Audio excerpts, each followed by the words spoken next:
मी श्याम पाटील. आपण बघत आहात लेवा जगत न्यूज.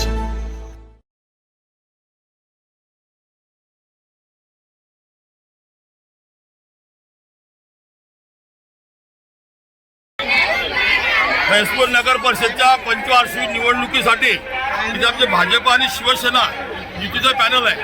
त्याला निवडून द्यायचं कारण आहे तर भाजप और शिवसेना यांच्याकडे विकासाचं विजन आहे. आम्ही विकास कामावर मतदारांना मतं मागतो. ह्या ठिकाणी संपूर्ण 10 प्रभाग याचे आमचे उमेदवार आहे. या ठिकाणी लोकनियुक्त उमेदवार म्हणून दामिनी पवन सराफ या इथे आहेत आणि भाजपाला का निवडून द्यायचं तर आम्ही विकासावर मतं मागतो. या ठिकाणी या तालुक्याचे आमदार सन्माननीय अमोलभाऊ जावळे यांनी या फैजपूर शहरासाठी बरीचशी विकास कामं अगोदर तर केलीच, पण या ठिकाणी जो पाण्याचा प्रश्न आहे त्याच्याकरता त्यांनी अमृत योजनेमधून 56 कोटी रुपये मंजूर केले आहे. या बाहेर एरियामध्ये पालनामध्ये गटारीचा प्रश्न आहे त्याच्याकरता 8 कोटी रुपये त्यांनी मंजूर केले शासनाकडून आणि बऱ्याचशा योजना मोठ्या या ठिकाणी त्यांनी मंजूर केल्या आहे. आम्ही विकास करतो, विकासाच्या कामावर मतं मागतो. या ठिकाणी आमदार भाजपचा आहे. या ठिकाणी केंद्रीय राज्यमंत्री श्रीमती रक्षा खडसे ह्या भाजपचा आहे. तिथे पालकमंत्री गुलाबराव पाटील आमदार युतीचे आहे. या ठिकाणी महाराष्ट्राचे लोकनेते संकट मोर्चा मान्य गिरीश महाजन हे भाजपचे नेते आहे आणि हे सर्व मंडळी जनतेच्या विकासाचे कामं करण्याकरता नेहमी तत्पर असतात आणि जनतेच्या सुखदुःखात धावून जातात आणि म्हणून या ठिकाणी भारतीय जनता पार्टीलाच मतदान केलं पाहिजे.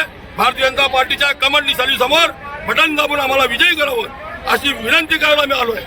भाऊ, तुम्हाला या बाबतीत आतापर्यंत कसा पाठिंबा मिळतोय? पाठिंबा कसा मिळतोय तुम्हाला? काय पाठिंबा तुम्हाला मतदारांचा कसा मिळतोय? या ठिकाणी धनुष्यबाणावर आम्ही प्रभाग क्रमांक 7B मध्ये धनुष्यबाणावर आम्ही या ठिकाणी कल्पना सपकाळताई यांना उमेदवारी दिलेली आहे आणि बऱ्याचशा सामाजिक संघटना असतील त्यांचा आम्हाला या ठिकाणी पाठिंबा आहे. लोकनियुक्त नगराध्यक्ष म्हणून भाजपा शिवसेना युतीने दामिनी पवन सराफ यांना या ठिकाणी उमेदवारी दिली आहे. प्रभाग नंबर 7A मध्ये कल्पनाताई प्रभाकर सपकाळे यांना उमेदवारी दिली आहे. त्याचप्रमाणे या ठिकाणी महेंद्र मंडवाले यांना भाजपच्या तिकीटवर उमेदवारी आहे. कल्पनाताईंना शिवसेनेची उमेदवारी आहे आणि त्याच्यामध्ये संपूर्ण प्रभागामध्ये आता इथे आमच्या सोबत 9 नंबरच्या निखिताताई यांना उमेदवारी आहे. 9 नंबरमध्ये सूरज भोये यांना उमेदवारी आहे. म्हणजे प्रत्येक प्रभागामध्ये भाजपाचे उमेदवार आम्ही संपूर्ण दिलेले आहे आणि म्हणून लोकांनी आम्हाला आशीर्वाद द्यावा, आता ती सेवा करी संधी द्यावी एवढी या प्रसंगी सर्वांना विनंती करतो. भारतीय जनता पक्षाकडून मला नगराध्यक्ष पदाची उमेदवारी मिळाली आहे. त्यासाठी तुमचे आशीर्वाद, तुमचा पाठिंबा माझ्या पाठीशी राहू द्या आणि कमळाला विजयी करा. धन्यवाद. प्रभागातील माझ्यासोबतचे जे उमेदवार आहे त्यांनाही प्रचंड मतांनी विजयी करा.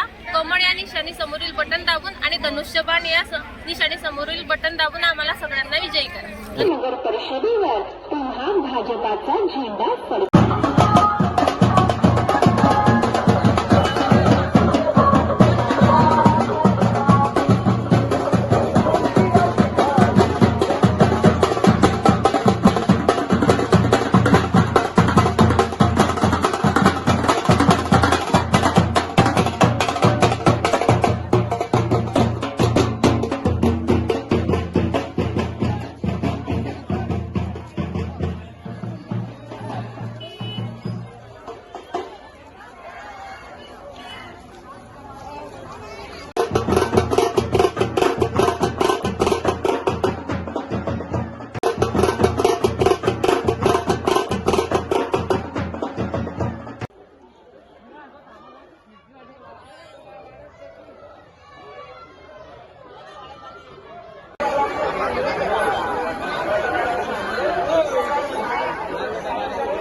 प्रसिद्ध असलेल्या सावदा शहरात आली आहे एक खास संधी.